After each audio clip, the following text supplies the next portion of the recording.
உலகெங்கும் வாழும் அன்பான தமிழுள்ளங்களுக்கு அநேக கோடி வணக்கங்கள். நல்ல நேரம் நிகழ்ச்சியூடாக நல்லதே நினைப்போம், நல்லதே நடக்கும், நலமாயிருப்போம்.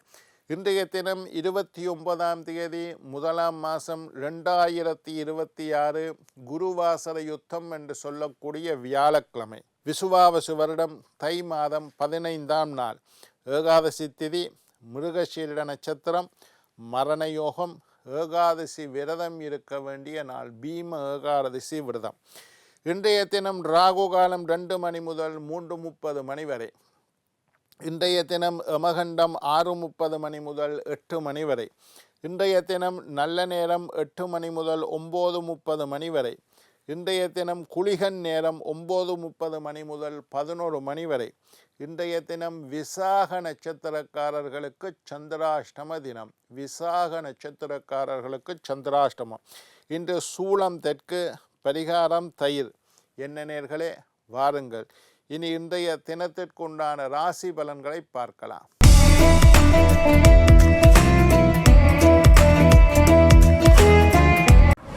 மேஷம் மேன்மை, ரிஷபம் சாதனை, மிதுனம் ஆதாயம், கடகம் சுகம், சிம்மம் வெற்றி, கன்னி ஆதரவு, துலாம் புகழ், விருச்சிகம் அமைதி, தனுசு நட்பு, மகரம் உயர்வு, கும்பம் சுபம், மீனம் பிரீதி.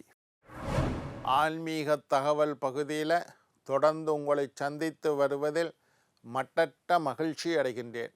ஒவ்வொரு நாளும் ஒவ்வொரு புதிய அற்புதமான ஆன்மீக தகவல்களை உங்களோட பகிர்ந்து கொண்டு இருக்கிறோம். அந்த வகையில் இன்றைய தினமும் சில நல்ல விஷயங்களை உங்களோட பகிர்ந்து கொள்ளலாம் என்று காத்திருக்கிறேன்.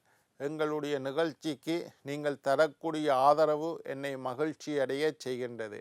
நிகழ்ச்சி சம்பந்தமாக, ஆன்மீகம், வாஸ்து, ஜோதிடம் சம்பந்தமாக ஏதாவது கேள்விகள் இருப்பின் சக்தி டிவி நல்ல நேரம் நிகழ்ச்சி தயாரிப்பாளர் கீழ்கண்ட முகவரிக்கு கடிதம் மூலம் என்னை தொடர்பு கொண்டால் தகுந்த கேள்விகளுக்குண்டான பதில்களை தொடர்ந்து வரக்கூடிய நிகழ்ச்சியில் தொகுத்து தர காத்திருக்கின்றேன். இன்றைக்கு என்னத்தை பற்றி பார்க்க போகிறோம்னா, கருங்காலி மாலை.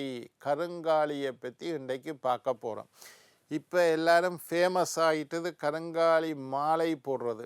சினிமா பிரபலங்கள் சில பேர் இந்த கருங்காலி மாலையை போட்டதுனால இளைஞர்கள் எல்லாரும் எனக்கு நிறைய பேர் ஃபோன் பண்ணி கேட்பினோம், ஐயா கருங்காலி மாலை போடலாமா, கருங்காலி மாலை போட்டால் என்ன பலன், கருங்காலி மாலை எதற்காக போடுறது, அதை பற்றியெல்லாம் நிறைய பேர் இப்போ பிரபல்யமாக கருங்காலி மாலை. நான் இந்தியாவுக்கு போகக்குள்ள கூட நிறைய பேர் சொல்லிவிட்டோம், ஐயா வரைக்குள்ள கருங்காலி மாலை கொண்டு வாங்கோ.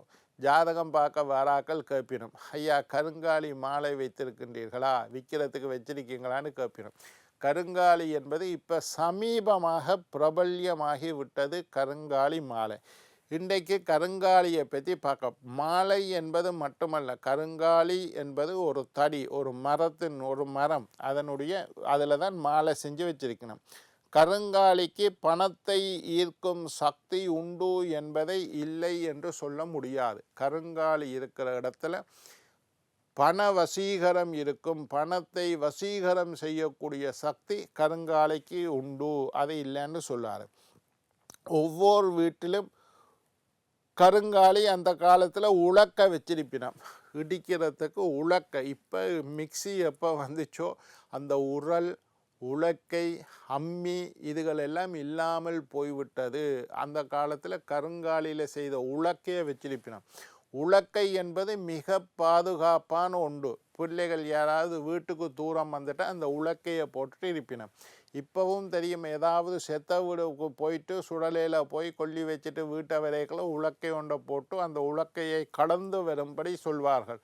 உலக்கை என்பதற்கு அவ்வளவு சக்தி. ஏனென்றால் இந்த உலக்கையை கருங்காலி மரத்தினால் செய்திருப்பார்கள். அதை செய்து நல்ல ஸ்பூன் 2 போட்டு உலக்கை இருக்கிற இடத்துல தீய சக்திகள் வராது. உலக்கையை போட்டு விட்டிங்கன்னா அதை தாண்டி எந்த தீய சக்திகளும் வீட்டுக்குள்ளே வராது. அந்த உலக்கை எப்படி செஞ்சிருக்கும்? ஒரிஜினல் உலக்கை வந்து கருங்காலியில் செய்திருப்பார்கள். எல்லாட்ட வீட்டில் மண்டைக்கு இருந்துச்சு. இன்றைக்கு மிக்சி வந்ததுனால உலக்கையில் கருங்காலி மாலையை பற்றி யோசிக்கிறோம். பெண்கள் தீட்டு காலத்தில் தீய சக்திகள் தீட்டு சுகமில்லாமல் இருக்கணும்.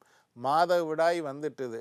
மாதவிடாய் வந்த 5 நாட்களும் அந்த காலத்தில் எல்லாம் உலக்கையை போட்டுட்டு அதுக்கு பக்கத்தில் தான் ஒரு பாயை விரித்து படுத்திருப்பினும் உலக்கை இருக்கும். ஏனென்றால் அந்த உலக்கை தீய சக்திகள் தீட்டு காலத்தில் சுலபமாக தீய சக்திகள் பெண்களை பீடித்து விடும் என்பதனால், கண்ணூறு கந்திருஷ்டி நாதிட்டி செய்வினை சூனிய தோஷங்கள் பீடித்து விடும் என்பதனால் பாதுகாப்புக்காக அந்த உலக்கையை விற்றார்கள். உலக்கையை வச்சிருக்கிறது ஒரு பழக்கம் உண்டுன்றது. இப்போ அதெல்லாம் மாறிட்டுது. தெய்வ வசிய சக்தி, தெய்வத்தை வசீகரிக்கக்கூடிய அற்புத சக்தி கருங்காலிக்கு உண்டு. குறி சொல்லக்கூடியவர்கள் நீங்கள் பார்த்துருப்பீங்கள், ரோட்டில் குரத்தி என்று சொல்லக்கூடிய ஒரு வம்சத்தினர் குறி சொல்லி கொண்டு இருப்பினோம். குறி சொல்கிறேன்னு நினைச்ச காரியத்தை சொல்கிறது. நீங்கள் ரோட்டில் போய்க்கலாம், தம்பி இங்கே வா, உனக்கு ஒரு நல்ல காரியம் இருக்குது நான் சொல்லுறேன், தம்பி உனக்கு 2 பிரச்சனை இருக்குது நான் தீர்த்து வைக்கிறேன், தம்பி உன்னை மனசில் ஒரு விஷயம் நினைச்சிருக்க நடக்கல, தம்பி நீ பெரிய செல்வந்தன், இந்த மாதிரி சொல்லி கூப்பிடுவினா. குறி சொல்லக்கூடியவர்கள் ஏட்டுச்சுவடியை வச்சுக்கொண்டு குறவர்கள் அல்லது குரத்தி என்று நாங்கள் சொல்கிறோம். குறி சொல்கிற ஆக்களை ரோட்டில் கோயிலடியில் பார்த்துருப்பீர். அவையில் எல்லாரும் கையில் ஒரு கருங்காலி தடியை தான் வைத்திருப்பார்கள். குறி சொல்பவர்கள் கையில் ஒரு கோல் வைத்திருப்பார்கள், ஒரு தடி, அது வந்து கருங்காலி. குறி சொல்பவர்கள் அதை பயன்படுத்தக்கூடிய கோல் கருங்காலி.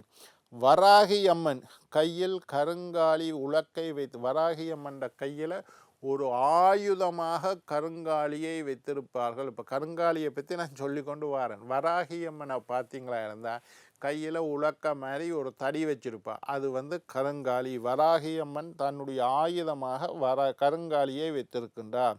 சுவாமி அறையில் வைத்து கும்பிடலாம். ஒரு கருங்காலியில் மாலை தான் போடணும்னு இல்லை, ஒரு கருங்காலி தடியை வாங்கிட்டு வந்து 2 பக்கமும் வெட்டி வெள்ளியில் ஸ்பூன் போட்டு அல்லது சில்வரில் ஸ்பூன் போட்டு சாமி அறையில் வச்சு கும்பிட்டு வரலாம். கருங்காலி இருக்கிற இடத்துல தெய்வ வசீகரம் இருக்கும், பண வசீகரம் இருக்கும், ஜன வசீகரம் இருக்கும். அதை கும்பிடக்கூடிய வழிபடக்கூடிய ஒரு பொருள். கருங்காலி தடியில் குலதெய்வத்தை ஆவாகனம் செய்து கும்பிடலாம். எங்களுக்கு மாடசாமியா குலதெய்வம். அந்த மாடசாமிக்கு பதிலாக அது எங்கேயோ ஊரில் இருக்குது, அதுக்கு பதிலாக ஒரு கருங்காலியை வச்சு அதைக்கு ஒரு பட்டு கட்டி விபூதி பூசி பொட்டு கட்டி அதை மாடசாமியாக நீங்கள் வழிபாடு செய்யலாம். கருங்காலியை குலதெய்வமாக கும்பிடலாம். குலதெய்வத்தை ஆவாகனம் செய்கிறதுக்கு கருங்காலி உகந்த பொருள். குலதெய்வம் தெரியாதவர்கள் கூட வீட்டில் கருங்காலியை குலதெய்வமாக வைத்து வழிபாடு செய்யலாம். கருங்காலிக்கு அவ்வளவு பொருள். குளிக்கும் நீரில் கருங்காலி, கருங்காலி கட்டை, சில பேர் சின்ன கட்டையை வச்சுருப்பினோம், அதை குளிக்கிற தண்ணியில் போட்டுட்டு அந்த தண்ணியை அள்ளி குளிச்சு கொண்டு வரலாம். கருங்காலி கட்டையில் ஊறிய நீரில் குளித்தா உடம்புக்கு ரொம்ப தெம்ப ஆரோக்கியமாக கண்ணூறு கந்திருஷ்டி நாதிட்டி தோஷங்கள் எல்லாம் நீங்கிவிடும். கருங்காலி கட்டையை தண்ணீரில் போட்டு அந்த தண்ணீரில் குளிக்கலாம். குளிக்க மட்டுமே. கருங்காலி மாலையை போட்டால் என்ன செய்யுமெண்டா, முதல்ல தைரியம் உருவாகும். யார் எல்லாம் கருங்காலி மாலை அணிந்த, என்ற பிள்ளை பயந்து கொண்டு இருக்கிறான் ஐயா, எதுக்கெடுத்தாலும் கூச்ச சுபாவம், பயப்படுறான், வெக்கப்படுறான், 4 பேரோட பழகிறான், இல்லை ராத்திரி படுத்தா அவனுக்கு கனவு வருது, கெட்ட கெட்ட கனவெல்லாம் வருது. இப்படிப்பட்டவர்களுக்கெல்லாம் கருங்காலி மாலையை அனுபவியுங்கள். கருங்காலி மாலையை அணிந்து கொண்டால் நல்ல தைரியம் இருக்கும், நல்ல வீரம் இருக்கும், தெய்வ வசீகரம் இருக்கும், ஜன வசீகரம் இருக்கும், முக வசீகரம் இருக்கும், பணத்தை ஈர்க்கும் ஆற்றல் நிறைய இருக்கும். கண்ணூறு கந்திருஷ்டி நாதிட்டி காரியத்தடை செய்வினை சூனியம் எந்த தோஷமும் அண்டாது. இந்த மாதிரி பாதிப்புகள் அண்டும் என்று பயப்படக்கூடியவர்கள் எல்லாம் கருங்காலியிலே மாலை செய்து போடுங்கள், நல்ல தைரியம் இருக்கும். சுவாமி அறையில் கருங்காலியை வைத்து வழிபாடு செய்யலாம். அதில் என்னன்னா, கருப்பு பெயிண்ட் அடிச்சுட்டு ஒரு தடியை ஏதோ ஒரு மரத்துக்கு கருப்பு பெயிண்ட் அடிச்சுட்டு கருங்காலின்னு சொன்னால் நம்பக்கூடாது. ஒரிஜினல் கருங்காலி, கருங்காலி என்பது ஒரு மரம், ஒரிஜினல் கருங்காலியாக இருந்தால் கண்டிப்பாக நான் சொன்ன விஷயமெல்லாம் நடக்கும். இதில் நிறைய போலி டூப்ளிகேட்டுகள் எல்லாம் இருக்குது. அந்த விஷயத்தில் கவனமாக வச்சுருங்க. பணம் சேரும், நான் சொன்ன பண வசீகரம், ஜனவசீகரம், முகவசீகரம், தெய்வ வசீகரம் எல்லாமே கருங்காலிக்கு உள்ளது. ஒரு கருங்காலி கொட்டையை கூட இந்த மாதிரி ருத்ராட்சம் மாதிரி இது கட்டி போட்டுக்கொள்ளலாம். கருங்காலியில் மாலை போட்டுக்கொள்ளலாம். சின்ன துண்டு கருங்காலியை தண்ணியில் போட்டு அந்த தண்ணியை குளிக்கலாம். கருங்காலியில் குலதெய்வத்தை ஆவாகனம் செய்யலாம். குலதெய்வம் தெரியாதவர்கள் கருங்காலியை வைத்து குலதெய்வமாக வழிபாடு செய்யலாம். சாமி அறையில் கருங்காலி தடி ஒரு பிரம்பு மாதிரி செஞ்சு கருங்காலி பொல்லொண்டு வச்சுக்கொள்ளலாம். கருங்காலியில் உலக்கை செய்து வைக்கலாம். அந்த காலத்தில் உலக்கை செய்தார்கள்.